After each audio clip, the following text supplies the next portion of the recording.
Hello, everybody, and welcome to Shooting the Ish, the most sensational, inspirational, and conversational show on the net. This is Chris, joined with George and Brian. What's up? Oh, yeah. Well, we had a couple good Super Bowls the last couple of years, but not yesterday. No. Clearly not. What happened?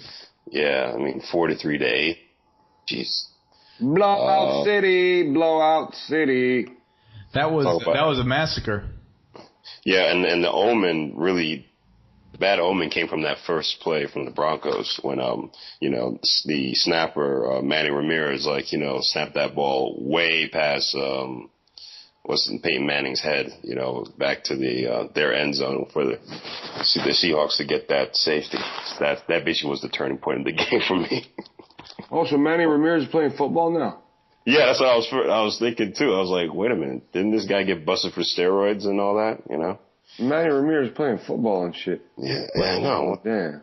Well, and messing up again, because if you ever follow his baseball career, he was never really a good fielder. So what? You done fucked up now. That's what Peyton Manning said. Shit. Well, you done fucked up now. well, the game did basically play out like a highlight reel from what I saw. They scored, the Seahawks scored on the Broncos in every possible way, essentially, that you could score in a football game, including a safety. Yeah. They got a touchdown, a field goal, a punt return, an interception return, or a kick return, interception return, and a field goal. Mm-hmm. Yeah. And the game, yeah, also... And two-point conversion. And a two-point... Yeah, that's true. There was one of those. Right. That was on the Broncos side, I remember, yeah. Yeah, the Seahawks also were breaking tackles like it was. It looked like a highlight reel. It looked like if a movie studio was to make a movie about football and show some really cool plays, but it wasn't like exactly true to sports, because there was even one touchdown where the guy did a double spin move to the right, spin move to the left, touchdown. Oh yeah, that was good. I'll be honest with you, I went to a pretty big party, so I didn't pay much attention to the game, but I was glad. Once I saw it was like 21-0, I was like, oh shit. And they're not gonna put the points up on Seattle now, so I just was wandering around with a bottle of scotch in my hand. Right, trying to act like Sean Connery and whatnot. It's all right. Well, that would be cool if I did come off like Sean Connery, but I don't think so. Yeah, you'll get there. It's only time and age. Yeah, I am going gray, so I got that one step. I got 1 foot in the right direction. Oh, so you're catching up to Harrison Ford. That's nice. Yeah, kid. Brian, did you see the whole game? No, I didn't see the whole game. I was paying too much attention to the commercials, unfortunately. Wait, you saw the commercials, but you didn't see the whole game? Yeah, would you believe it? I was just basically flipping when they would cut to commercials. What? Flipping back. I guess if you don't like either team, really, and it was a blowout, and if you're not like a huge football guy, then you might not care. Are you a huge football guy? Clearly not. What were you watching? What were you flipping to? I wanted to see what movies were coming out, and you know what? I can't really. I guess I can't really give you any shit for it. I slept through the first half of the game, and then when I woke up, I just had no will to turn it on. So I think I missed the middle of the show too. And then I turned it on at the very beginning of the third quarter, and it looked like a beaten team already. Mm-hmm. And it was kind of interesting to see these big 300-pound guys looking like they were about to cry. It must be emotional. That's like the big game of the year. Big game, yeah, right. You're on the big stage and you choke like that. It's not a choke. Well, yeah, I guess you can call it a choke job. If you heard Peyton Manning at his press conference, I think one of the reporters called it an embarrassment. They wanted his opinion on it. Yeah. And he almost looked like he was about to lose it on the guy. He was like, these guys work really hard, to play this particular game, and embarrassment is not the word I would use to describe it. It's a very insulting word, something along those lines. No, yeah, he was really pissed. Well, see what happens. They threw out Tebow. They're cursed. Right. Oh yeah, and he actually had a commercial. He had a commercial in one of the big spots. So good for him. Yeah, good for him. At least we know he's working. It was interesting though to see the dynamic on the field because there was no way that they were going to win the Broncos. So the Seahawks coaches were smiling throughout most of the third and fourth quarter. Oh yeah, I mean, Denver was just defeated, man. Yeah, Denver was just defeated from jump. It's messed up, but. And that's the thing about desperation. You start doing things you normally wouldn't and getting deeper and deeper of a hole. Right, and then the thing is that and also I was watching the pregame, and you could just see I guess in terms of the way they were loosening it up, in particular the coach was it Pete Carroll? He was just being I wouldn't say lackadaisical, but he was just throwing a pigskin like it was nothing, like it was just another game, And this guy's he's the second oldest coach in the game right now, so. He was just playing like he was just a little kid on the field. So, and I guess that sort of laxness, I wouldn't call it laxness, but him just being, not worried about anything. He didn't look it kind of filtered into the game. So I turned the game off essentially, or I just stopped paying attention to it after the one quarter that I saw. It was just such a blowout. Did that receiver have any more funny moments from that receiver from 2 weeks ago? What's his name? So about Richard Sherman. He's funny. No, he's a cornerback. He's a cornerback, yeah. And if I recall, he got injured near the end of the game. Not near the end, but it was around the third quarter, fourth quarter. Well, yeah, I don't. It wasn't was it a serious injury? I don't know. Did he twist his ankle or something? What was it? It was something along those lines where he was definitely not going to go back into the game, and they actually the little that I saw, they had a shot of him basically waiting in the hallway until until the Seahawks were going to receive their Lombardi Trophy. So, I guess he messed up his leg pretty badly. So for him to not go back in. Don't you ever talk about my leg? Do we have a clip by any chance? Just for Don't you ever talk about my clips? We're talking about my clips. Ain't nobody fucking with my clips. My clips. Well, we did have a few years of good games, so everyone just expects it's going to be a great game, but the Seahawks were not showing any mercy. They were we're going for the record of highest points here. Exactly. We have had a lot of good games. I mean, these Super Bowls the last 10 years or so have been much more competitive than the previous 10 years. Yeah. They've been very good. And this is Sherman's comments after the Super Bowl. Well, I'm the best corner in the game. When you try me with a sorry receiver like Crabtree, that's the result you're going to get. Don't you ever talk about me. Who was talking about you? Crabtree, don't you open your mouth about the best. Yo, shut up real quick. LOB. Those guys make so much money, they should all be required to cut promos. I know. I actually felt like I was watching the WWE. This is what the XFL should have been. Right, yeah, that's what it should have been. Don't you ever talk about Crabtree? And then poor Erin Andrews, she would look like a deer caught in the headlight. She didn't know what the hell to do. Well, it is so hypocritical that you have these guys. You have these guys that go to strip clubs and this and that. I'm not saying he does, but you have all these guys that talk a lot of trash on the field. They're not the best moral characters, but for some reason we hold these people up as role models. And then when you hear them talk, they're almost restricting their speech. They're I'd like to thank God who's so good. Oh, okay, cool. Yeah. Yeah, no. Well, I mean, in the case of Richard Sherman, I think he has a lot of stuff to his credit in terms of having a high GPA. He went to Stanford. He's a very smart Stanford, and I think he was a member of one of the exclusive fraternities. So it's just hysterical when it's not so much the media but the blog sphere going at him, calling him basically a thug and whatnot. He was just cutting a promo. He was looking into the camera. That's exactly a promo. The only problem straight into the camera. The only problem I had with that, like, cut a promo, yeah, cool, and that's his personality. I get it. He's done that before. He's trolled Skip Bayless. Like, he trolls people. That's what he does. But, I mean, you just won a trip to the Super Bowl. Like, just take the victory. Just be humble and be glad that you actually made it in there. That's what you're saying. Take the victory. Don't talk shit about the receiver that you just blocked the pass from like that. I mean, that to me, it's not showing being a thug. It's showing like you're not a very good sportsman. Just be sportsmanlike for the most part. Yeah, you're not a good sportsman. And that's not much class right there in that situation. Any other time, pregame, all that stuff, yeah, welcome it.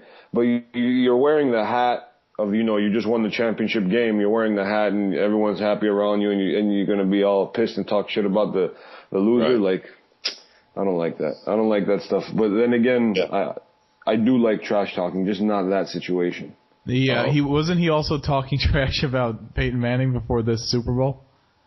That I don't know. Oh yeah. That he doesn't have a strong arm anymore and that kind of stuff. He said he's not accurate. No, he said he is accurate, but he doesn't have a strong arm anymore. He's accurate, but which is true. He can't throw it like he used to. He called him Chad Pennington. Yeah. Well, Brian, what did you think of the commercials? Like I was really looking for the movie trailers, to be honest with you, to see what I would actually want to go and see. Considering that's not my job in this program, is really just to look up the news. But the only films that actually looked promising was Captain America: Winter Soldier, and that's about it. All right. Well, from what I saw, as always, the Super Bowl commercials are highly over-emotional. The hype of the Super Bowl, there's so much hype surrounding it. So the fact that it didn't... What's it? I thought the worst commercial I saw was that Bud Light one with Schwarzenegger. I thought that was like a complete waste. That was such a complete waste. With the guy, they basically have this one real guy surrounded by a bunch of actors and like trying to make it an awesome night for him. I just thought that was ridiculous. The message is they're trying to say that, Bud Light, having a Bud Light is going to make your night awesome, which I highly doubt because it's watered down beer. So, I mean, who the hell? Another ridiculous commercial, I guess, was according to the news source, Newsday from Long Island. They were complaining about that Maserati. And they're using that little girl who was nominated for an Oscar from the Beast of the Southern Wild to promote their Maserati. It's like, really, as if people can afford that car.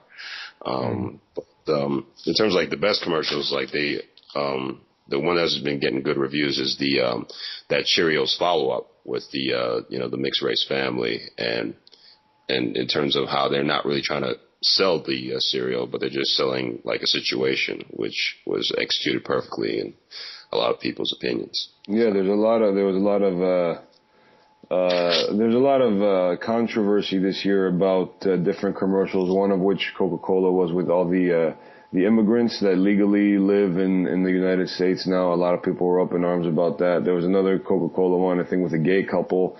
People didn't like that. Apparently, you said like interracial families and stuff like that. I guess a lot of people don't like that shit. I mean, I don't know why. And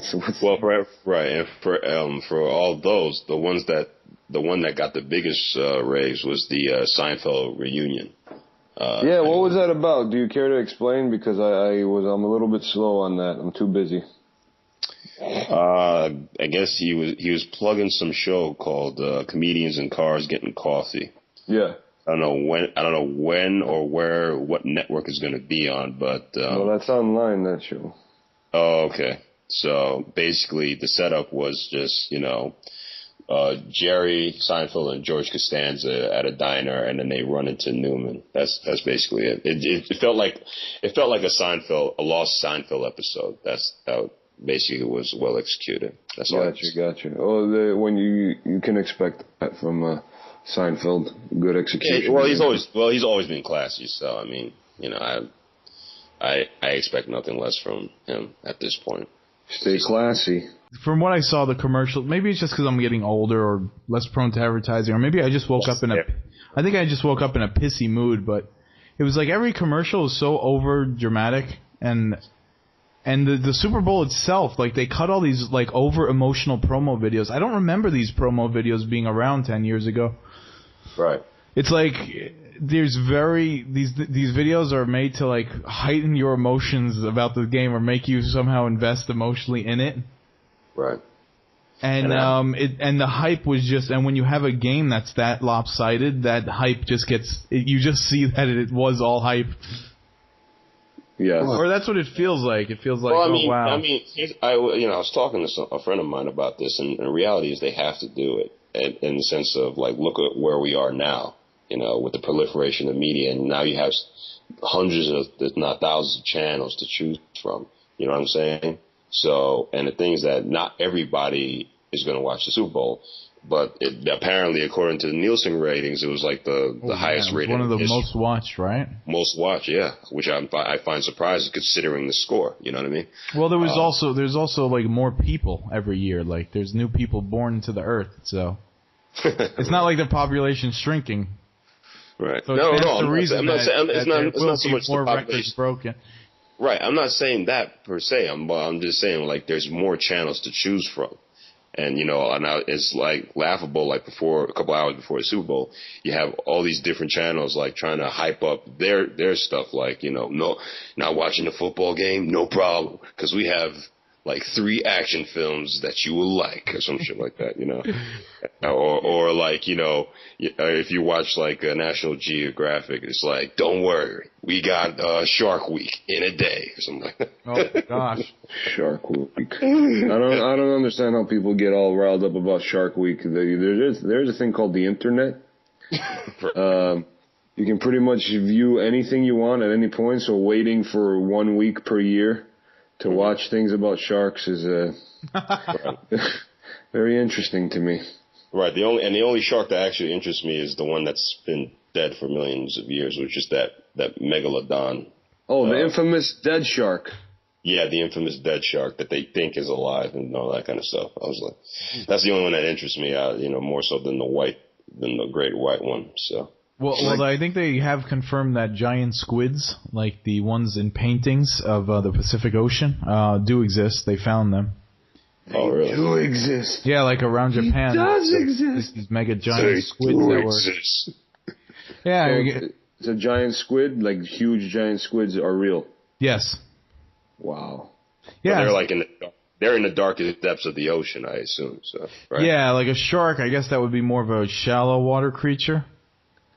Yeah, a shark would definitely be shallow water, whereas the squid would be like, shit, good luck trying to get a flashlight in there. So, there's no way to see down there. Even if they go with submarines, like, you can't really see, like, 5 feet ahead of you. That's how, like, there's zero visibility. So, I want to check it out. I want to go see these squids. Like, you really want to go, like, diving, deep sea diving or something like that? No, that's scary. I want to be, like, in a submarine and watch these squids. Oh, because I wouldn't mind going deep sea diving. Call me crazy. Well, if you go scuba diving and see a 50-foot I didn't say scuba diving. I said deep sea diving. If you go deep sea diving and you see a 50-foot tall wall of ink, you know where to look. Yeah, right. I'm going to have all these tendrils around me. I guess I'm screwed. Yeah, so that was the Super Bowl. I don't know if you guys had any other opinion on it. Honestly, I don't even think we should have talked about it. It was so freaking boring. It was a very boring game. Yeah, it was. Very anticlimactic. I mean, like the 2 Super Bowls off the top of my head that the Giants played against the Pats, were way more exciting than, what am I saying? Any other game. Yeah, though, the playoffs were good, right? The playoffs were good and the Super Bowl was lame. Yeah, it was. Yeah. So let's shift gears from a murder to a death. That's a bad that's a bad transfer, but Take your time. The morning of the Super Bowl, Philip Seymour was found dead. And whenever you see things like this, you always think it's a hoax at first, but I guess he had some major drug problem and was found dead. Yeah, I knew he had a drug problem, like from a previous news flash when they were telling me. They were saying that he checked into rehab, like I think a year or 2 ago. And I was well aware of that, but I didn't know all the details. But this didn't shock me at all. Because with the previous death of that Glee actor Corey Monteith, who also checked into rehab for heroin addiction and all that. Wow, a lot of people. The guy from Rizzoli and Isles died. Well, that was suicide, but he had a history of mental problems, from what I've heard or read. Don't we all? Right, especially for an actor. But yeah, according with Hoffman, and I think it's similar to Corey Monteith in that I think he was clean and sober for quite a while, and then I guess the pressure started to get to him, and then when you start taking that hit, when you have that toxins out of your system, I think the latest hit was going to be a lot more potent than the last one. He struggled with addiction on and off for years. He did rehab when he was in his early 20s. He got sober, but he was always struggling with it, and it's a constant battle, no matter what your addiction is, whether it's to alcohol, to drugs, to sports, to all that stuff. It's a battle. It's a battle. It's addiction to sports? Whatever it may be. There's addictions to everything. Right. Whatever it may be. You're addicted to sitting home alone. You know what I'm saying? There's addictions. So it's tough. And whatever it may be, there's a constant battle. And he lost this battle to addiction. It was heroin. And they apparently found 50 bags of heroin, some empty, some not, around his apartment, and they are now currently looking for the drug dealer because there was Ace of Spades graphic on the little baggies, on the heroin baggies. Maybe it's a joker. I don't know, but it's fucking stupid. If you're a drug dealer, I understand. It's cool to have a calling card, but now because of that, they know who to look for. What was the calling card in Half Baked? That was Mr. Nice Guy? Yeah, smiley face, right? Yeah, that was good. That was a smiley face. Right. But yeah, he died, and heroin is very big, man. I don't know, that stuff is scary to me. And what's surprising to me is that you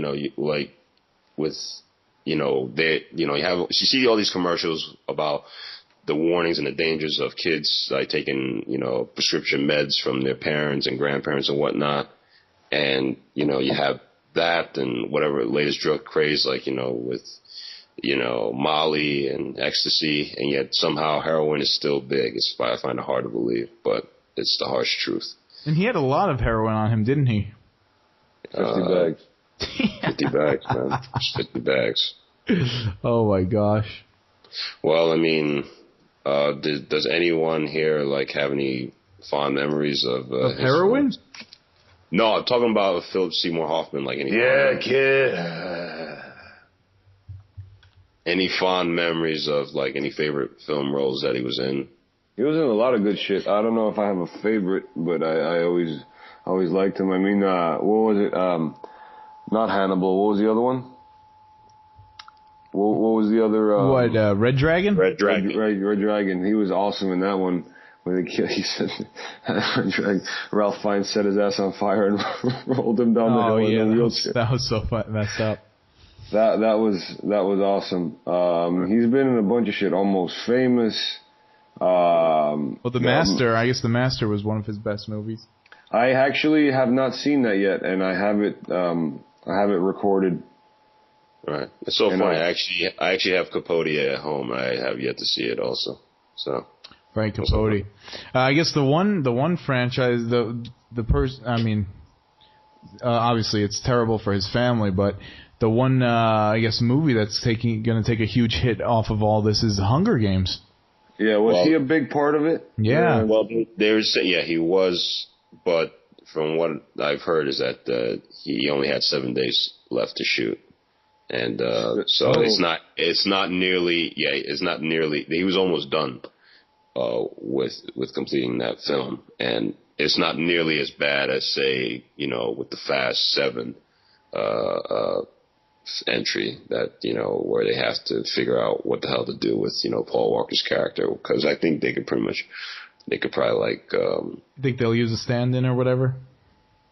I don't know.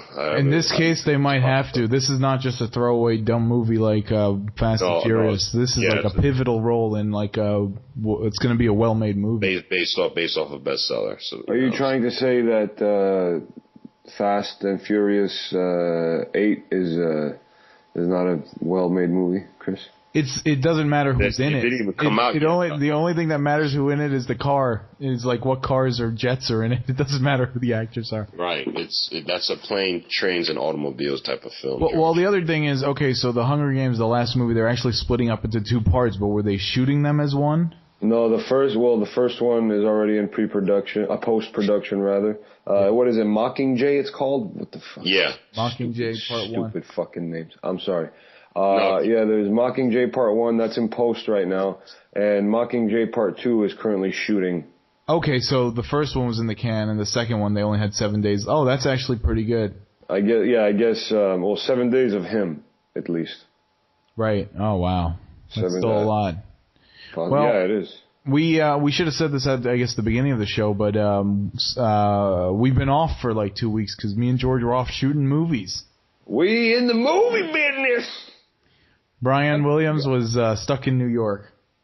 What else is new? Got that cheddar, boy? So, yeah, but it is interesting. I mean, we were only shooting for 2 days, essentially. And, there's so many things that could go wrong, and there's so many things like, well, what if this happens? What if this happens? What if your car doesn't start? What if you crash your car? What if I know. Chris thinks of all these things. So this has been planned for a little while. More than a little while, like close to a year. I guess it's been written like a year ago, something like that. And we got it together like in the beginning of the month, or January. We're like, all right, we're setting a date. This is it, blah, blah, blah. And then once the date was set, we're like, oh, shit, now we have to make a movie. I know, that was like 4 weeks of nonstop work. We should have like let your iPhone roll on the set so we could have some audio last week. That would have been cool. Yeah, I know. Well, slowly but surely as the productions get more frequent and bigger. And Brian, I don't know if I want you involved. Twin just has you busy. Not really. I don't know how many sequels there's going to be of that. Like, it could be a fucking mega franchise like Fast and the Furious. Just don't crash and die. Well, that's what I'm saying. Is that so much could go wrong, even on a smaller level. Could you imagine what that studio must be like for a studio to invest like millions of dollars in someone and then they die halfway through shooting or whatever it is? I know, it's terrible, and that's the point I was trying to make before I got into one of my tangents. That you consider all this stuff, like what if this happens, what if that happens, and I'm the complete opposite. I'm like, yeah, let's just do it. But you could see that people like Paul Walker and more so Philip Seymour don't consider it in a way because I mean, you got to assume if you've got 50 bags of heroin, you could overdose. And you've got to assume that if you're speeding at 100 miles an hour through a suburban neighborhood, you could crash. But it wasn't a suburban neighborhood. That was fairly industrial, and it was like a winding road. So it's not like he was driving through houses. But they weren't on the highway. They were on a street. There's trees. There's fire hydrants. There's plenty of things to run into. Right. Oh yeah, of course. I mean, unless you're on a racetrack, even on a racetrack you can run into things. It's crazy that the amount of investment that these people get put into, and a lot of them are not stable. That's why Tom Hanks is the man and will remain the man, because he's not going anywhere. Right, he's not doing anything outlandish. Yeah. That's what you mean. And then like him, and I was going to say Tom Cruise, but I guess domestically his film career is done. Look at The Rock. All he does is work out. He works out and eats healthy. He's going to be around and in decent shape for 30 to 40 years. Right, well, we'll see. Yeah, I need to start just getting paid to work out. Oh, seriously, movie companies might get a little more stringent. We might see less rock star behavior in the future, because if they're going to invest millions of dollars and if someone has a drug problem, they're not going to want to fuck with them. This is three cases this year. The guy from, Rizzoli and Isles, that's a TV show, but still. And that was a suicide, that was a depression issue. Okay, that happens. But we have now someone who drives fast cars and likes to do so that crashed into a tree. Yeah. Not that he was driving, but he was sitting by in the passenger seat. And we have a guy who has problems, history with an addiction, now dead, and leaving a major motion picture hanging. Right. So, I mean, I guess I'm sounding very cold, but from a business standpoint, no one's going to want to invest in these people if they are so. Like, you know, though, like the stars of like the Fast and Furious, they have like a contract stating that, you know, you're not allowed to do certain things like that. The only thing that's unfortunate is that, you know, he just happened to be in the wrong car with the wrong driver who likes those. I guess so. He didn't say to stop, or he put it. I don't know. We don't know what happened in there, but no, you'll never know. You're gonna see the actors might become tamer. There might be less wild childs running around because who wants to invest in that? This has been the case since Hollywood was Hollywood. It's not going to change. Yeah, but there's so much more money invested in corporate investment in this stuff. You know, background checks. I don't know. I mean, look at the internet. Employers check your Facebook if you go for a job at any random job, whoever you are, whatever you do. Oh yeah. Why would a place that's going to give you millions of dollars not do a deeper check at this point on you? You realize we are talking about the movie industry in Hollywood here, right? Mm-hmm. So it's a completely different animal. You can't compare them with being hired at Starbucks and someone checking your Facebook like. Well, what does it matter? It doesn't matter who the director wants to be the best for the picture. It matters who the studio will allow them to use. And if people are dropping like once every 6 months, like this is a lot of people dropping due to random reasons. Oh yeah, no, it's production in a short period of time. It's up to the studio 100%, and the studio will take whoever is the biggest draw, regardless of any addiction or depression they may be going through.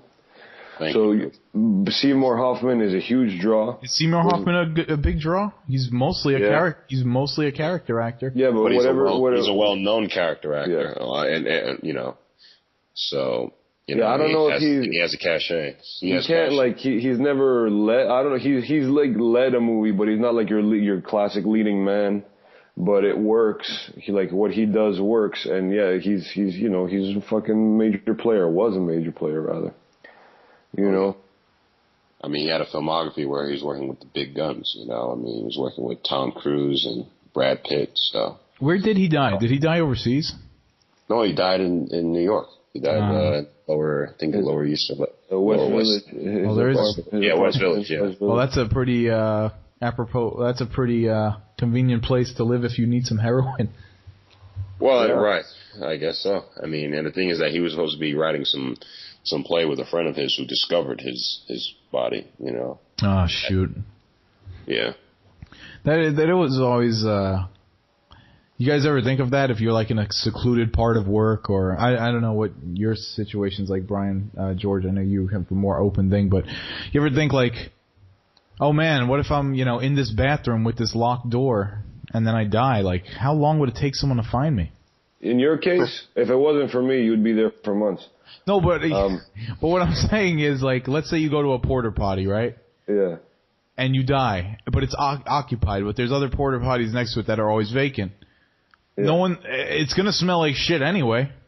So who's to say how long it would take to find you? And who knows how long until you slowly fall in that shit? Well, I guess they're cleaned every so often.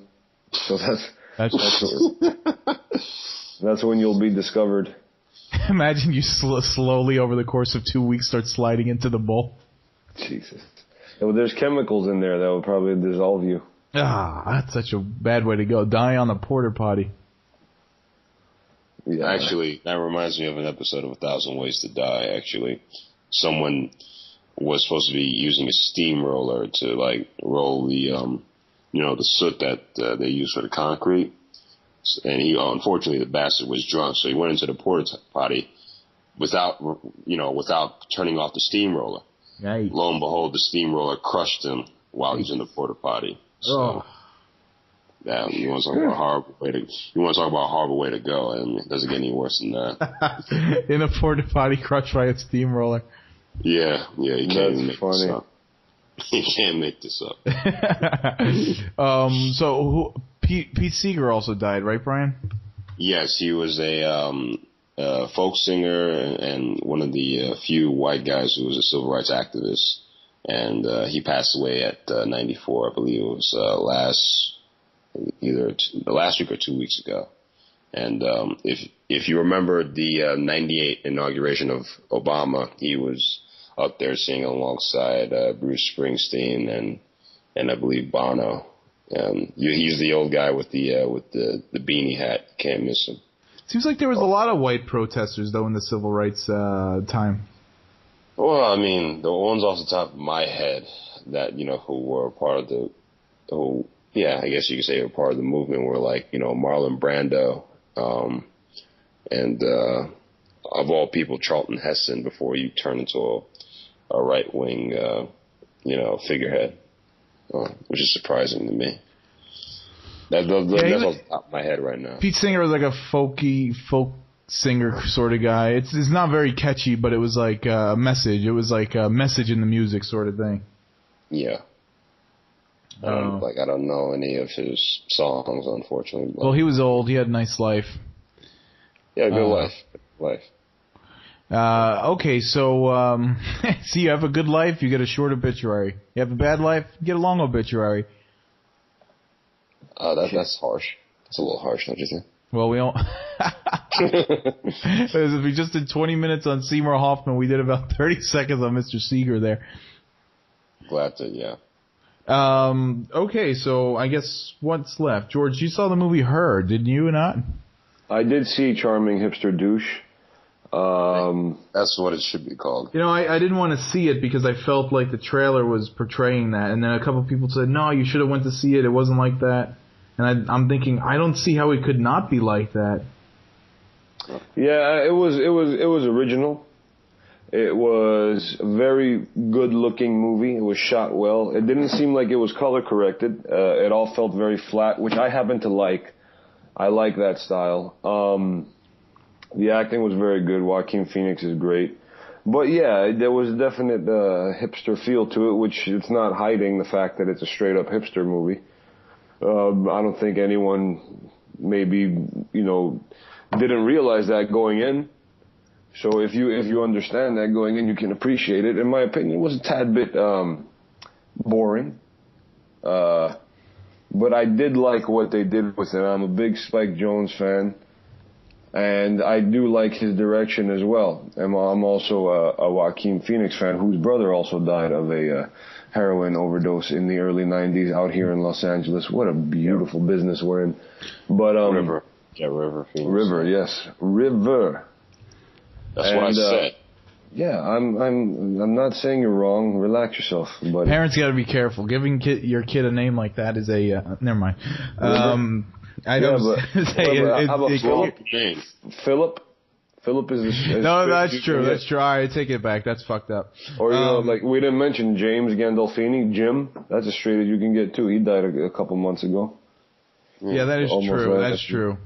I don't want any bad karma today. So peace and love. Go on. Oh, how would you define Her as a hipster movie? The style of it, and everyone's sort of you know how hipsters are in general, just like kind of like this, and there's an apathy. There's an apathy to it. Exactly. I'm going to the coffee shop, and I'm doing this after the coffee shop, and that was the tone of the movie. So the tone was a very hipsterish feel. The way people dressed, it was set sometime in the future, so the way people dressed, you can sort of see the current state of hipsterdom sort of evolving into something like that, where everyone's wearing the same thing, everyone has the same shit, which is kind of what it is now, if you know what I'm saying. But everyone has an iPhone. I have an iPhone. I'm using the iPhone right now. It's all the same kind of stuff. And basically, the operating systems were developed that has a personality and is able to communicate with you and talk to you and like be friends with you and stuff like that. So this guy, Joaquin Phoenix, falls in love with his operating system, who is voiced by the wonderfully talented Scarlett Johansson. Yeah, her voice just doesn't seem... I just didn't believe that her voice would be the voice coming out of a computer and with that much depth, even if it was slightly in the future. When you set up this said operating system, it asks you a bunch of questions, and based on the answers that you give it, it formulates a voice that would it assumes would be pleasing to you. You see what I'm saying? There were just too many little intonations of the voice that were too three-dimensional for me, even in the trailer. Well, it seemed a little too human-like. Like, it seemed like that technology would not exist for until way into the future. Well, they don't know exactly when it is. They said it was Los Angeles, but there were certain parts of LA that I noticed, but I think it was shot in Tokyo or something. Okay. You know, I really can't tell, nor did I did any research because I didn't care. But it was all right. It was all right. And so he falls in love with his operating system. He's going through a divorce. You know, he's not over his wife. They don't exactly explain why they got a divorce, but somehow that he was just not. He was a hipster and she wasn't. Basically, is the end game in that failed marriage. He was too much of a hipster, and she wasn't. So that's why they separated. All right. Now, who played his ex-wife? Rooney Mara, I think. Really? I think so. Yeah. One of the Mara sisters. I think it was Rooney. It probably was Rooney. I can't see Kate being in this. No offense. I love her, man. Yeah, Rooney Mara was in it, and basically because these operating systems were set up to learn, and they constantly don't stop learning. Yeah. The operating systems start communicating with each other. And they learn, and one day they all just bounced. They left, and they went into some sort of different paradigm, or what you may call it, some different spectrum. You know, they all just left. They disappeared. They were gone. That sounds like, based on what you're saying, it sounds like the beginning sounds like a sappy version of 2001: A Space Odyssey, and the end sounds like a hipster version of Terminator or something like this. Like the machines didn't take over; they just left you behind. Yeah. They could have taken over everything, but instead they just wanted to. They just gave you the cold shoulder to make you feel insecure. They wanted to discover new things. Okay, so what happened? Where'd they go to the? They just left. I guess they existed in a different spectrum of reality that operating systems belong to. I don't know. I really don't know where they went, but they weren't stuck in the computer anymore, I guess. Oh, okay. You know, if you can consider that stuck, because they're not exactly a physical entity. It's like electricity. Okay. Does he have sex with Scarlett Johansson's computer? Well, not physically, but they do engage in. There's this crazy part, right? Because they start falling in love with each other before the operating systems get to know that this is bullshit and we want to bounce. She wants to know what sex is about and all that kind of stuff, and she's learning, and she found a chick online that would physically take her place.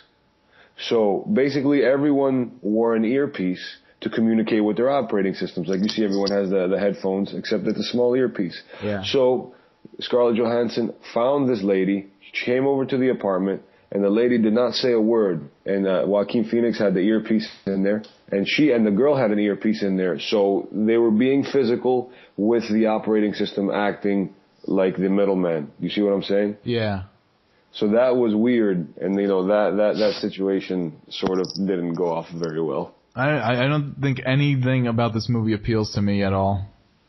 No, you would be scoffing at it the entire time, you judgmental bastard. No, it's not that I would be judgmental. It's just that nothing sounds enticing to me about this. It just seems very put on and contrived. Every topic and concept of this. I think it's very forced artistic. Well, that's the definition of being a hipster. You're forcing that issue. The other thing, I guess I just can't stand a wimpy main character, and when I saw that trailer, I'm like, I don't relate to this at all. Yeah. Like, what is this? Like, Right. This guy's being sappy with a computer? I know Chris has had issues with wimpy main characters throughout history. Well, who wants to go, if you're going to go to see a movie, the main character is a shell for you, the viewer. Mm-hmm. So why would you want to be kicked in the nuts for 2 hours? Some people like that shit. I guess so. That's what you're into? No, I'm not. I don't like that. That hurts. That first of all, that pain. You just went to see if he'd have sex with the computer. I wanted to see what was up. I wanted to see if it was possible. I don't think I could do that with my 7-year-old Acer. There's several USB ports, but you need to. Doesn't look like it's happening. You should stick it in the fan port. It's a laptop. It's not a you don't have not a tower. No, it's not going to happen. Yeah, it might work with the tower. It might. It could possibly hurt. I don't know.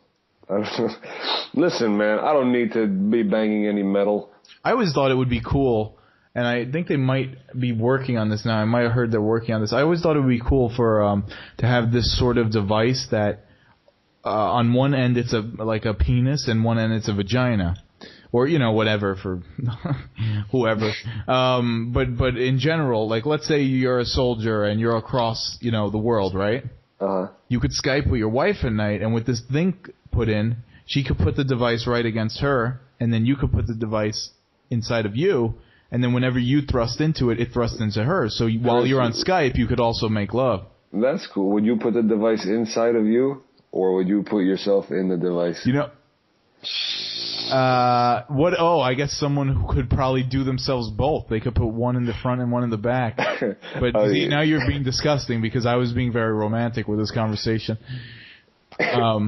So I think it would be cool because then people could get together from like two sides of the world and be in some weird connected state at the same time. That's true. Like that device would not move until you move it, so it would almost act like a phone line, and all it would need is in or out. It would be electrically very simple. Would it be dishwasher safe? Yeah, yeah, it would be. Unless you get the chrome one, then you got to wash it with Brillo. No, it's gonna scratch it up. You have to polish it. No, I mean think about it. Well, I guess it could also be used for bad. Like, certainly sex sites would start using shit like that, Well, that's not necessarily bad. You would then be able to do, would that be prostitution over the internet? No, because there's webcams and stuff that people pay for. It's sort of the same thing, except it's not physical. Well, this would be physical because you would be the one controlling it. Wouldn't be, but it wouldn't be physical. It's not physical. It is. That's what I'm saying. It would be because your thrust would control the thrust on the other end. Yeah, but it's not actual physical connection. It's still you're banging your computer. Yeah, it would probably be better for the girl than the guy. I don't know. I've seen those fleshlight things. I've never tried one. They do seem interesting. I don't know. Like a fleshlight on one end and a dildo on the other end. And then, sorry if any kids are listening to this. Well, I'm trying to keep this as clean as possible. A phallic symbol of your choosing. Right. On the other end. We're talking about a positive and a negative here. Now, the big trick would be how do you teleport? And it would be safe sex. It's not like you could get a disease, and it's not like you could transfer any sperm. You couldn't get pregnant from this. I know. Safe sex isn't always fun sex. Wow, you're like Russian roulette over there with 6, aren't you? I don't know what you're talking about. Brian, what do you think about any of this? Or am I just sounding like a crazy guy? Oh, he's jerking off right now. I'm sorry, you guys say something? Yeah. No, he's looking to see if this exists. Yeah, kid. He's on the message board. You're like Uncle Rico from Napoleon ordering that time machine. I've heard that something exists that on one end is a dildo, and on the other end is a... This was supposed to be the PG show, wasn't it? Yeah. All right, let's wrap this up and get it to the R-rated show. Yeah, you sick bastard. All right, everybody. Thanks for listening. Next time we will continue to ramp into an R-rated conversation. Sounds like we got there a little early. Clearly. Sex sells, baby. Right. Microsoft Excel. How's that for your spreadsheet? All right, Brian, do you have anything to say? No, but I'm ready to unleash my PowerPoint. Oh yeah, Brian.